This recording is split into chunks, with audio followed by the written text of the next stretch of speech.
বাংলাদেশের সেনাবাহিনীকে নিয়ে গত দুদিন পর্যন্ত বেশ গুজব চলেছে সমানতালে। সারা বাংলাদেশের সেনাবাহিনীকে যেমন বিতর্কিত করতে একটি সংঘবদ্ধ গোষ্ঠী রাতভর আওয়ামী লীগের গুজব লীগের সেলের সদস্যরা বিভিন্ন জায়গায় মিথ্যাচার করেছে যে সেনাবাহিনী রাষ্ট্র ক্ষমতা নিয়ে নিবে, সেনাবাহিনী জরুরি অবস্থা জারি করবে, এ ধরনের মন্তব্য আওয়ামী লীগের গুজব সেলের সদস্যরা করেছে। পাশাপাশি কিছু ব্যক্তিরা যারা বিভিন্ন জায়গায় অনলাইনে অ্যাক্টিভিস্ট হিসেবে দায়িত্ব পালন করেন, তাদের মধ্য থেকেও এই ধরনের একটি সম্ভাবনা বিভিন্ন জায়গায় প্রচার করা হয়েছে। এই প্রচারণার কারণে বাংলাদেশের সাধারণ জনগণ সেনাবাহিনীর অবস্থানটা সম্পর্কে ক্লিয়ার হতে পারেননি যে আসলে বাংলাদেশে কি হচ্ছে, কি ঘটতে যাচ্ছে। দেশে বিদেশে বহু মানুষ আমাকেও জিজ্ঞেস করেছে যে আসলে কি হচ্ছে এই মুহূর্তে। আমি আপনাদেরকে আস্থা রেখে বলেছিলাম যে বাংলাদেশে কোনো জরুরি অবস্থা হবে না, সেনাপ্রধান রাষ্ট্র ক্ষমতা নিবে না, এবং তার নক্ষত্র উজ্জ্বল প্রমাণ আজকে পেয়ে গেলেন। একটু আগে সেনাপ্রধানের ভাষ্য অনুযায়ী বক্তব্য এসেছে, বাংলাদেশে জরুরি অবস্থা নেই, জরুরি অবস্থার সম্ভাবনা নেই। এই জরুরি অবস্থাটা সম্পূর্ণ একটি গুজব এবং একটি পরিকল্পিতভাবে এই গুজব তৈরি করা হচ্ছে। তিনি বলেছেন যে বাংলাদেশে আজকের এই জরুরি অবস্থাটি গুজব হিসাবে প্রচার করেছে কিছু গোষ্ঠী, কিছু লোকেরা, যাদের উদ্দেশ্য হচ্ছে হীন এবং খারাপ। এবং তিনি বলছেন যে বাংলাদেশের সেনাবাহিনী এখন যে অবদান রাখছে, এই অবদান দেশ ও জাতি স্মরণ রাখবে সব সময়ের জন্য, তারা এটাকে ভুলবে না। তাদের এই পদ্ধতি, তাদের এই কার্যক্রম, তিনি বুঝাতে চাচ্ছেন যে আমরা এমন কিছু কাজ করছি যেই কাজগুলো জাতি স্মরণ রাখবে, জাতি কখনোই ভুলবে না। আমি সেনাবাহিনী প্রধানকে অবশ্যই ধন্যবাদ জানাই যে আপনাদের পক্ষ থেকে এরকম একটা স্পষ্ট মেসেজ জনগণের কাছে দেওয়া উচিত ছিল এবং দিয়েছেন। তবে বাংলার জনগণকেও ভাবতে হবে যে কতদিন আর মেসেজ দিবে। বাংলাদেশের প্রত্যেকটা দিনই গুজব রটাবে আওয়ামী লীগ। আওয়ামী লীগের এখন তো আর বেঁচে থাকার কোনো রাস্তা নাই। তারা সকালে বলবে এটা হবে, বিকালে বলবে সেটা হবে। তার নেত্রী মিথ্যা কথা বলে বাংলাদেশে এসে ঈদ করবে, ঈদের বাকি 5 দিন। তিনি এখন কোথায় পালিয়ে বেড়াচ্ছেন, দেশে বিদেশে সেটা নিয়ে প্রশ্ন উঠেছে, অথচ তারা আমাদেরকে বলছেন যে বাংলাদেশে আসবেন। তা আওয়ামী লীগ এখন প্রতিদিনই গুজব নিয়ে থাকবে। এখন প্রত্যেকটা দিনই যদি সেনাবাহিনীকে এসে বিবৃতি দিতে হয়, আর একজনকে এসে বিবৃতি দিতে হয়, সেটা আসলে বাংলাদেশের জন্য একটি অন্ধকার জগৎ ছাড়া আর কিছুই নয়। বাংলাদেশ, আমি বারবার বলেছি, খুব সুন্দর চলছে। ঢাকা শহরে অবস্থান করছি, এত সুন্দর ঢাকা শহর, এত ভালোভাবে আজকের এই রমজান পরিচালিত হচ্ছে, যেখানে মানুষ হাহাকার করেছে গত বছরও।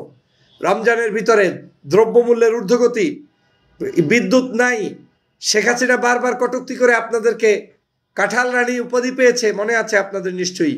বেগুনের পরিবর্তে কি খাইতে বলতো, ডিমের পরিবর্তে কি খেতে বলতো, এভাবে করে প্রত্যেকটা জিনিসের তিনি রেসিপি দিয়ে দিতেন। আর সেই জায়গায় এখন ঢাকায় সবাই মিলে ভালোই আছে। এখন ভালোর তো সংজ্ঞা আছে, ভালোর তো শেষ নাই। কিন্তু গত 16 বছর যে খারাপ পরিস্থিতিটা রেখে গিয়েছে শেখ হাসিনা, সেই জায়গা থেকে তো একটু হলেও আমরা ভালো আছি। আমাদের সেই ভালো থাকাটা শুধু এই গুজব ছেলের লোকদের কারণে থাকা মনে হয় আর হবে না। আর কিছু কিছু মানুষ আওয়ামী লীগের সময় আওয়ামী লীগের সমালোচনা করতে করতে, সেই সময় আওয়ামী লীগের সকল অপরাধগুলো জাতির কাছে তুলতে তুলতে সেই অভ্যাসটা অনেকের এখনো যায়নি বিধায় হয়তো অনেক সময় অতিরঞ্জিত অনেক বক্তব্য বলে ফেলেন, যেটা আমাদের জন্য হতাশার। আমাদের এখন বাংলাদেশ স্থিতিশীল রাখা দরকার, শান্ত রাখা দরকার, সত্য নিউজ জনগণকে দেওয়া দরকার। আমি তো বারবার বলেছিলাম যে আমাদের দেশের অবস্থা এমন হয়েছে যে একজনের নামে আপনি মিথ্যা তথ্য চাপিয়ে দিবেন, আসলে সে সেই ঘটনা ঘটায়নি, কিন্তু তারপরেও তার উপরে এটা মিথ্যা প্রলোভন, মিথ্যা তথ্য, পরবর্তীতে দেখা যায় যে আসলে ওই লোকটাই অপরাধ করেনি। তখন কিন্তু আপনার জবাব দেওয়ার কোনো রাস্তা থাকে না। যেটা আমি উদাহরণ দিয়ে বলেছিলাম, একটি মায়ের লাশ ফ্রিজের ভিতরে কেটে কেটে রেখেছিল কারা? সেই সময় একটা সন্তানকে দায়ী করা হয়েছে যে নিজ মাকে নাকি সে হত্যা করেছে, অথচ সেই সন্তানটি করে নাই। 4 দিন পরে দেখা গেল ওই বাসার কাজের লোকেরা সেটা করেছে। তাহলে এই 4 দিন আমরা তার নামে যে মিথ্যাচার করলাম, তার উপরে যে জুলুম করলাম, সেই জায়গাটা তো আমাদেরকে এখন আর কেউ ফেরত দিবেন না। মিডিয়া তো আর নতুন করে বলবে না। একবার যা রটে সেটা কিন্তু জনগণের কাছে পৌঁছে যায়। অতএব সেনাবাহিনী নিয়েও, সেনাবাহিনীর জেনারেল ওয়াকারুজ্জামান সাহেবকে নিয়েও, কিংবা এই যে গুজব ছড়ানো হচ্ছে, ছড়িয়ে জাতির সাথে, বাংলাদেশের সাথে একটা বাহিনীর দূরত্ব তৈরির পায়তারা চলছে, এটা আমি আপনাদেরকে ভিডিও দিয়ে বিশ্লেষণ করেছি, যারা ভিডিও দেখেছেন বুঝতে এখন সক্ষম। আমি চ্যালেঞ্জ ছুড়ে দিয়ে বলেছিলাম সেনাবাহিনী ক্ষমতা নিবে না, জরুরি অবস্থা হবে না। হ্যাঁ, জরুরি অবস্থার মতো অবস্থা তৈরি করলে অবশ্যই হবে। এখন আওয়ামী লীগ সেটাই করতে চায়। আওয়ামী লীগ বিশৃঙ্খলা তৈরি করতে চায়, আওয়ামী লীগ সন্ত্রাস তৈরি করতে চায়, আওয়ামী লীগ সংঘাত তৈরি করতে চায়, আওয়ামী লীগ বিভিন্ন জায়গায় বিভিন্ন ধরনের অপকর্ম করতে চায়। এই জায়গায় আমাদেরকে এড়িয়ে যেতে হবে। ওদের এই সকল ষড়যন্ত্র আমাদের ধুলায় মিশিয়ে দিতে হবে, ঐক্যবদ্ধ থাকতে হবে, এবং আপনাদেরকেও দেশপ্রেমিক নাগরিকদেরকে এই সকল গুজব থেকে বেঁচে থাকতে হবে। কাউকে শুধুমাত্র দোষারোপের মধ্য দিয়েই একটি দেশ পরিচালনা হয় না। একটি দেশ পরিচালনার জন্য আপনাকে শান্ত সুষ্ঠু থাকতে হয়। একটা দেশ পরিচালনার জন্য আপনাকে অবস্থার পরিপ্রেক্ষিতে ব্যবস্থা গ্রহণ করতে হয়। একটা দেশ সুন্দরভাবে চালাতে হলে আপনার ধৈর্য থাকতে হয়। আমাদের সেই বাংলাদেশের সকল মানুষের সেই ধৈর্যের জায়গাটাও বৃদ্ধি করতে হবে বলে আমি মনে করি। প্রিয় সহযোদ্ধা ভাইরা, তা আমি ধন্যবাদ জানাই জেনারেল ওয়াকারুজ্জামান সাহেবকে, যে তিনি জাতির কাছে স্পষ্ট করেছেন যে বাংলাদেশে কোনো জরুরি অবস্থা নেই, জরুরি অবস্থা ঘোষণা হয়নি, এটা একটি গুজব। আপনারা গুজবে পাড়া দিবেন না, দিবেন না, দিবেন না। এখন আপনি যদি গুজবে পাড়া দিয়ে অসুস্থ হয়ে যান, কিছু তো করার নাই। গত পরশুদিন আপনাদেরকে আওয়ামী লীগ ঘুমাইতে দেয় নাই। তাহাজ্জুদের রক্তের আগ থেকেই শুরু করেছে গুজব, সারা রাত গুজব, দিনভর গুজব। 10:30টার সময় এই মিটিং সেই মিটিং, মিটিং করে কি হয়েছে বলেন? গতকালকের মিটিংয়ের কি সিদ্ধান্ত হয়েছে? বাংলাদেশে কি কোনো জায়গায় কোনো ধরনের জরুরি অবস্থা কিংবা সেনা শাসন এসেছে? না। মিটিং করে বরঞ্চ ওদের পিছনে যারা সন্ত্রাসী করবে, চাঁদাবাজি করবে, দুষ্টামি করবে, গুজব রটাবে, অন্যায় করবে, ওদেরকে এখন গ্রেপ্তারের সময় এসেছে। সেটাই মিটিংয়ের সিদ্ধান্ত। মিটিংয়ের সিদ্ধান্ত দেশ যেন শান্ত থাকে, মিটিংয়ের সিদ্ধান্ত সেনাবাহিনী যাতে জনগণের পাশে থাকে, মিটিংয়ের সিদ্ধান্ত জনগণকে নিয়ে যেন দেশ এগিয়ে যাওয়া যায়।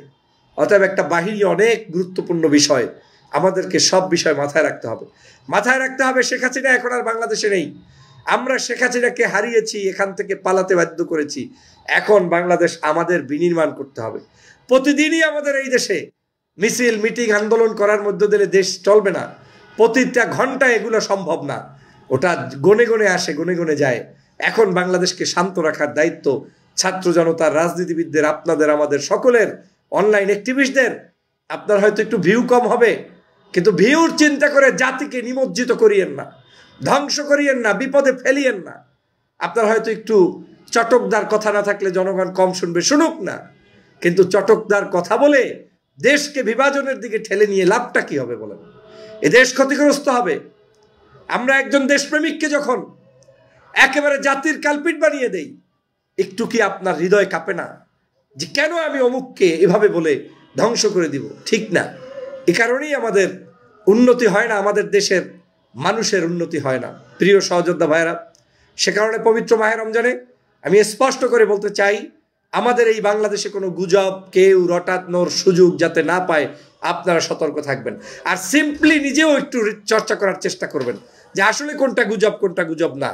যদি সেটা আপনারা করতে না পারেন, তাহলে আপনারাও বিবেকবান মানুষ হিসেবে আল্লাহর কাছে দায়ী থাকবেন। আসুন আমরা সবাই মিলে ঐক্যবদ্ধভাবে এই বাংলাদেশকে এগিয়ে নিয়ে যাই। সেনাবাহিনী এবং অন্য সকল বাহিনীর উপর আস্থা রাখি, তাদেরকে দেশপ্রেমে উদ্বুদ্ধ করে দেশের কল্যাণে কাজে লাগানোর জন্য চেষ্টা করি, বুদ্ধিভিত্তিক ইন্টেলেকচুয়াল হইতে পথ আগাই, এবং আমরা বাংলাদেশের মানুষের কল্যাণে কাজ করি। সবাই ভালো থাকবেন এবং গুজব থেকে দূরে থাকবেন। আল্লাহ হাফেজ।